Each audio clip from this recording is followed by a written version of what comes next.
Okay, I'd like to call the committee of the whole meeting for Monday, November 6, 2023 to order. Roll call, please. Mayor Gaffino. Here. Trustee Christensen. Here. Trustee Curtis. Here. Trustee Gately. Here. Trustee Lowry. Here. Trustee Nedved. Here. Trustee Salazar. Here. All right, audience comments? Yes, okay.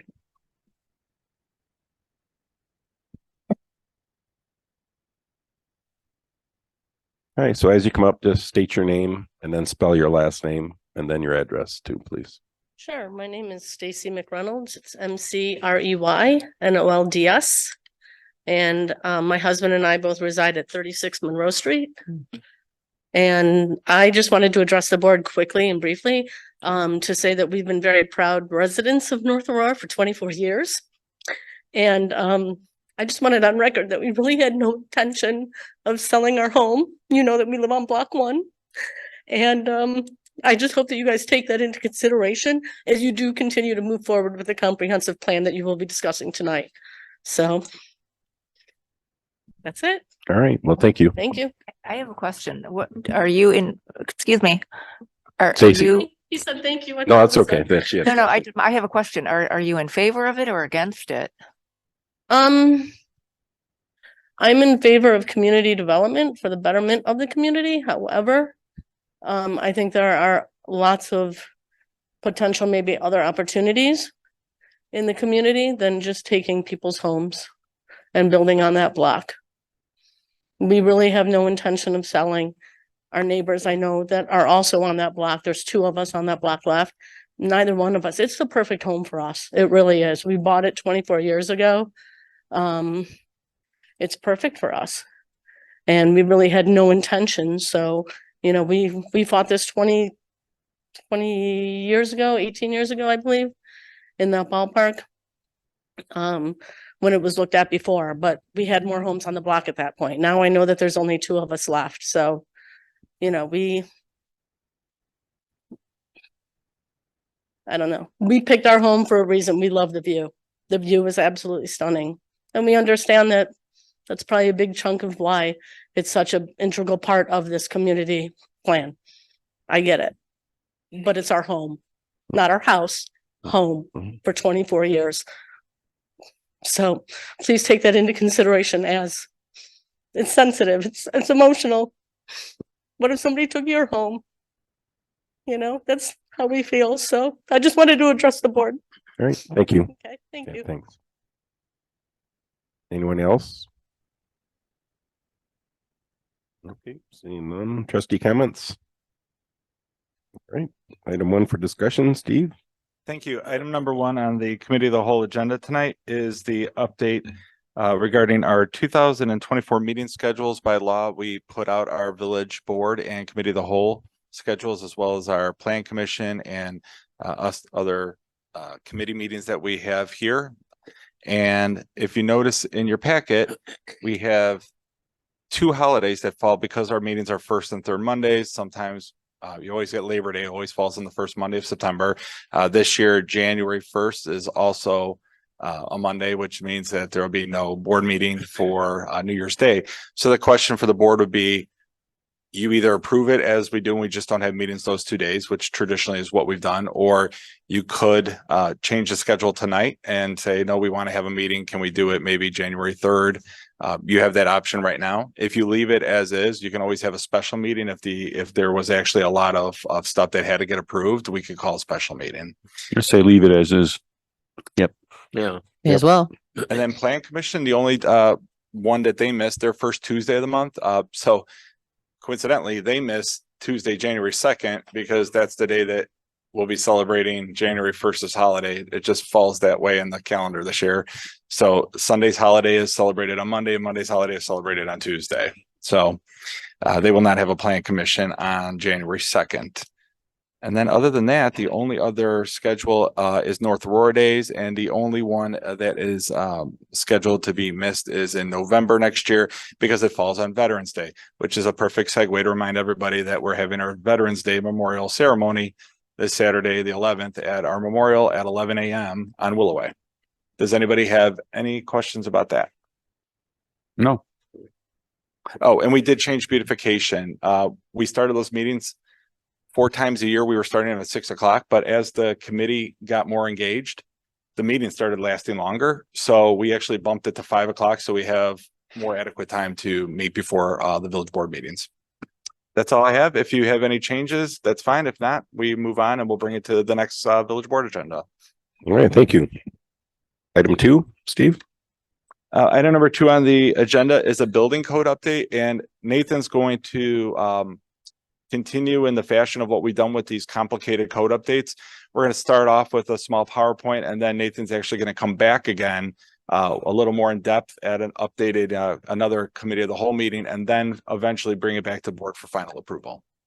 Nathan. Okay, good evening, everyone. So for the building code update, currently this is the list of codes we're on. Basically, it's the 2009 International Building Code. You'll notice there are some codes that were updated even though we didn't vote on them because they're required by the state. So the 2014 Illinois Plumbing Code, everybody has to follow that. And the Energy Code, currently the state is on the 2018. We hear soon to be 2021. You'll also notice on this list, there is a 93 BOCA, which is really old.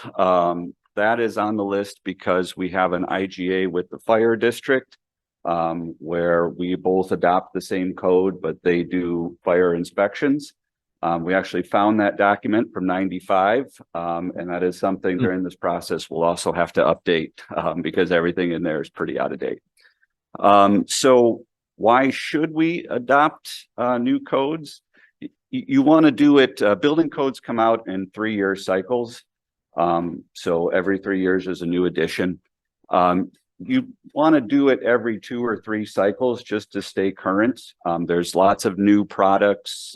For example, in insulation, there's all kinds of new foams and things. And as each edition comes out, the code takes into account any one of those types of new products that are out there. It'll also simplify local amendments. We have a bunch of local amendments. We'll have a bunch this time as well. But some of the old amendments are addressing things that are now addressed in the code, so you don't need to have an amendment.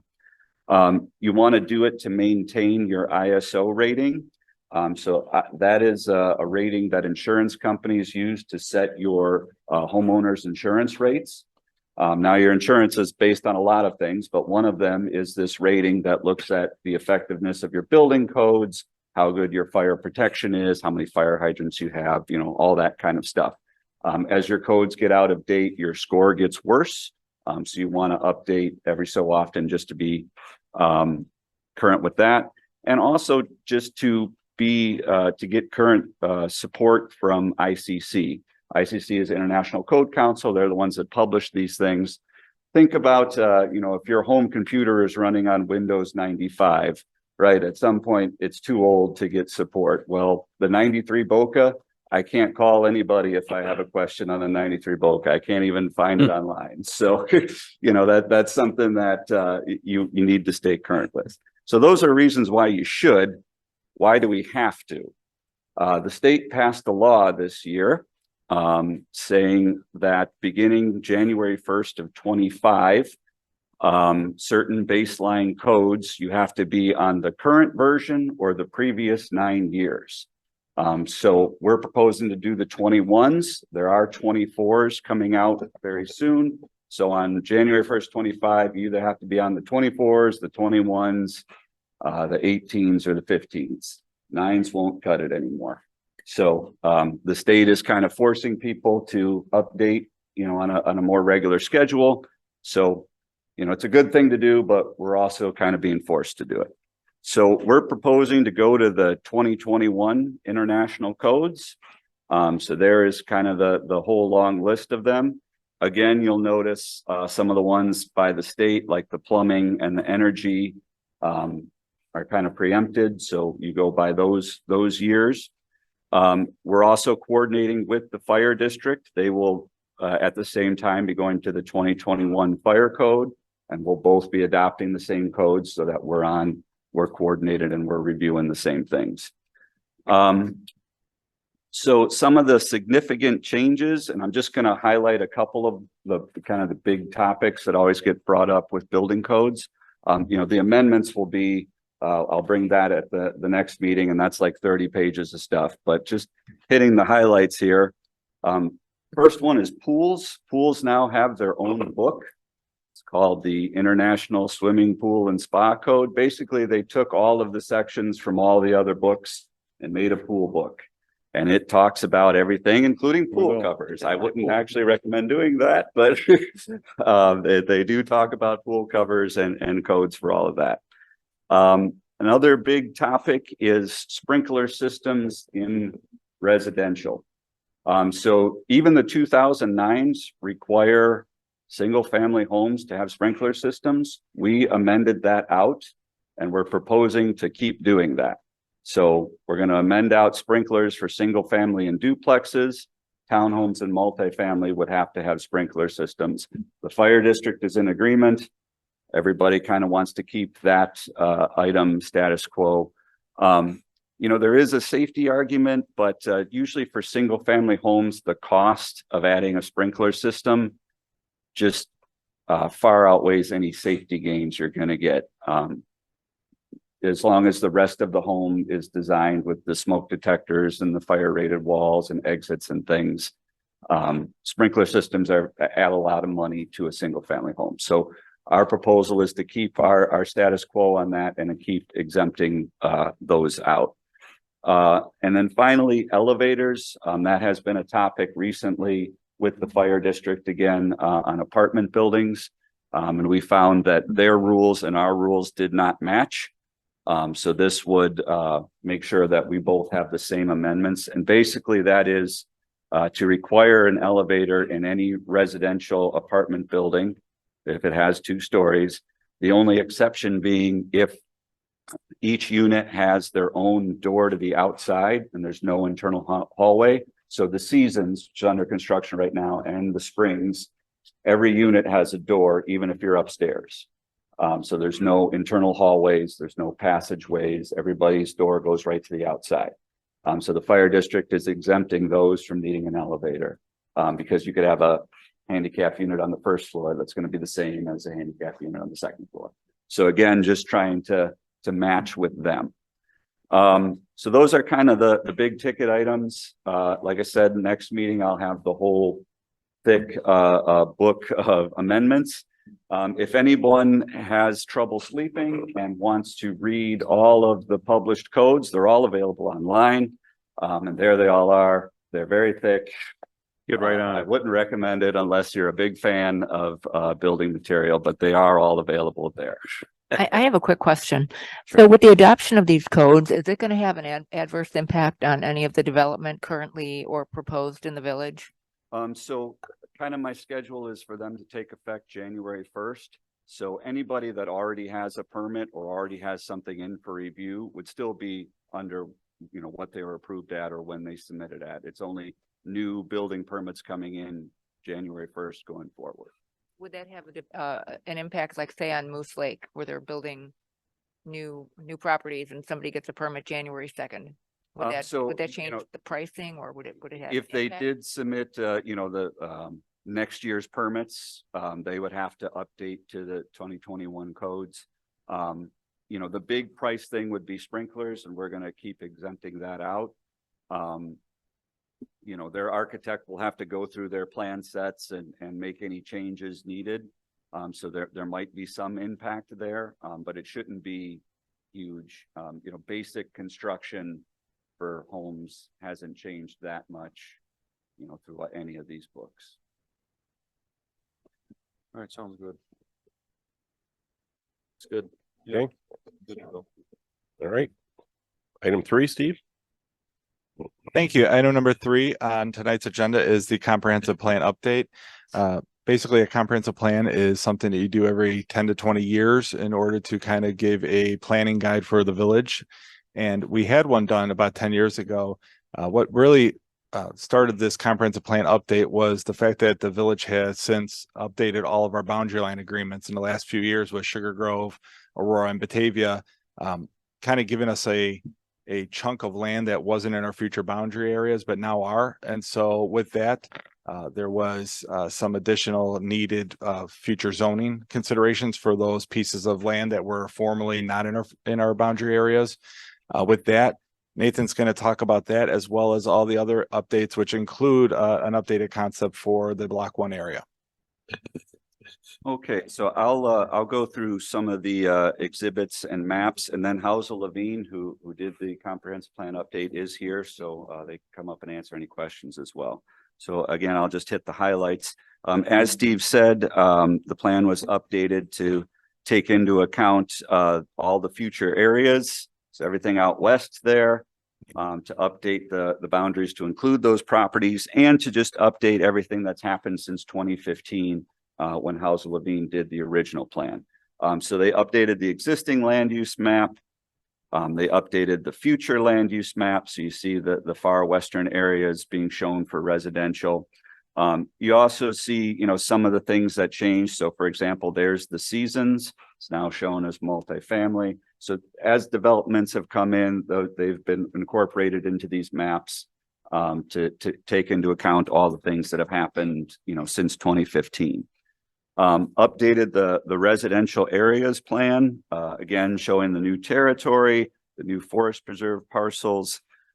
Just a few points from 2015, since 2015, the number of vacant platted residential lots has decreased from 327 to 124. So in 2015, one of the goals of the plan was to build out all the subdivisions that had vacant lots, and we are on our way to doing that goal. So that have been cut in half, more than half. During that same time period, when you include the new residential projects like the Seasons or Lincoln Valley, 1,100 homes have been, housing units have been added since 2015. So, taking all that into account on the residential portion of the plan. If I could real quick too, if you look at the far northwest corner where the future lands were added, a lot of that has turned green too, because even in the last 3 to 5 years, the Forest Preserve District has acquired several of those large parcels of land, which is why you see green in that area. It would have been all blue at the time we started this comp plan update a while ago, over a year ago. That would have been all blue, but the Forest Preserve has made a concerted effort to expand out that way. Also updated the commercial and industrial areas plan. And again, the full plan is in your packet. There's, descriptions of each of these areas, but just kind of showing, what's already been built, some of the projects that came in, and, updating the areas for commercial areas. Since 2015, 15 new commercial and industrial buildings have been added. So, those were all taken into account on the plan as well. And then the village center sub area plan around 31 and 56. Housel Levine talked to each of the board members and did quite a bit of work on this area of the plan. So some of this is the same as it was in 2015. But for example, the new fire station is now shown on there. They've updated the redevelopment concept, and I'll let Housel Levine speak to that a little bit, because they did the interviews with everyone, and they have, cool new graphics to put in there as well. And with that, I'm actually going to have them come up and answer any questions you have, or add anything you'd like to add. Thanks, Nathan. So yeah, I'm Devin Levine with Housel Levine, and had the pleasure of working with you back in 2015 with Steve and Mike and everyone here at the village. And so we were happy to come in and sort of help with this update. It was a lot of housekeeping and a lot of sort of checking things that had been accomplished, and looking to see sort of how the community had evolved and what the changes might be. Specifically, I was on the phone, I think, with about 3/4 of you. There were a few of the interviews I couldn't make, and so you were Jack Carso from my office walked through. We had a list of questions we asked all of you, and I'd say across the board, pretty much consensus. I think you all told us the same things. Overall, just sort of just an underutilized area with great potential, and sort of taking that that thought, that's sort of what led to this concept. But we heard concerns about the terrain and the elevation, and it is an issue, but I think it's also provides an opportunity for something called tuck under parking. So once we look to attract a developer to the site, parking is going to have to occur. And if we're talking 2 or 3 stories, the people who live there, shop there, work there, are going to need a place to park. And so we can take advantage of that grade. And then that's what the illustration shows, but it certainly presents a challenge. And I think maybe an unadventurous developer or someone who's a little inexperienced might walk away from a site like this, but certainly, I just spent last week in Boulder, Colorado. People build on terrain that has, or on sites that have terrain. So it just takes some creativity. The traffic was a concern, certainly along 56. You do have that truck traffic. Probably, I think the biggest impediment would be just sort of the pedestrian comfort and sort of walking along 56. It does, I've sat outside of the Mexican restaurant and had lunch. Those are some big trucks that roll by, and so something we'll need to take into consideration with the site design. There was concern over finance, who would build it. Certainly, as the owner of portion of the property, you do have some control over that, and you're able to issue an RFP and put together a development package that you'd like to see. There is the issue of acquisition. We heard a resident here tonight concerned about losing her house. And I think it's important to state, we do plans like this all over the country. We're not advocating for taking someone's property. We do, though, have to have a plan in place for action. When we did this with the community in 2015, we heard from the community loud and clear. They wanted the village center to be something the community was proud of, a focal point, a place that everyone in the community would call home, and a gathering point, a focal point. So when we create recommendations like this, we're not sitting on a position of condemnation. It's working with a willing property owner to put a package in place that could acquire the property or develop around it. And certainly you see that all over, where a community isn't able to secure all the property and the development happens around it. It can be a missed opportunity. And so that would be something that we need to think about. And that was one of the concerns that was raised here: property acquisition. The village is not in control of every parcel. And so, can you work with a willing property owner? That would be the ideal situation, certainly. If they're not looking to leave, how can we still achieve this vision with a resident in place? Certainly a challenge. But when we asked you for the vision, what's your vision for the site? It had differed a little from what we had heard from staff. Staff initially had asked us not to have mixed use extend along the river. And I think unanimously we heard from everyone that it's a great opportunity to have outdoor dining along the Fox River. And so based on your interviews, we amended our plan to extend that mixed use. I think it is a great recommendation with the trail activity, and this in the setting is absolutely gorgeous. There's the issue of the dam removal, something that was surfaced in 2015. We know it's still floating out there. And then just leveraging this area for its recreational draws. It is a gem of the Fox. The Fox River is a gem of the Chicago region. You see how communities like Geneva and St. Charles have leveraged the Fox River to create these vibrant destinations and downtowns, just beautiful places to visit. You have that same amenity right here. So how do we leverage it? How does the plan sort of capitalize on this great environmental asset? Monroe Street was mentioned, a way to either vacate it, similar to River Street in downtown Batavia. It's called it a wooner for a living street. Nonetheless, I think the right of way there provides you some opportunity for some additional real estate. And then the public facilities connecting to the village center, making this a true sort of campus for the village center. So those are all the things we heard, and it was, I mean, I don't know if you're aware of this, but all the interviews were sort of held in confidence and confidential. But across the board, it really felt like consensus. And so with that, the concept that we had showed you and had you react to is on the following page, Nathan. It's this 3D illustration.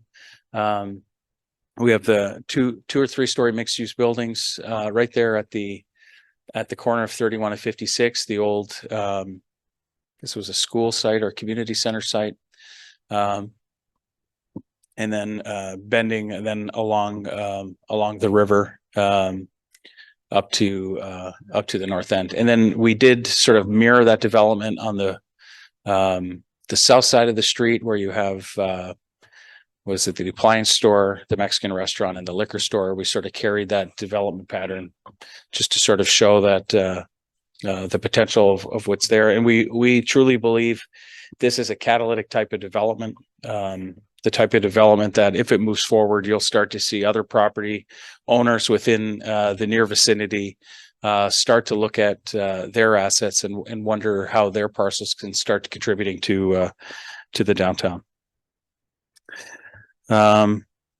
Yeah, so I think with that, I'm here to answer, I guess, any questions about the plan or the process and anything else you might have. No. Fine.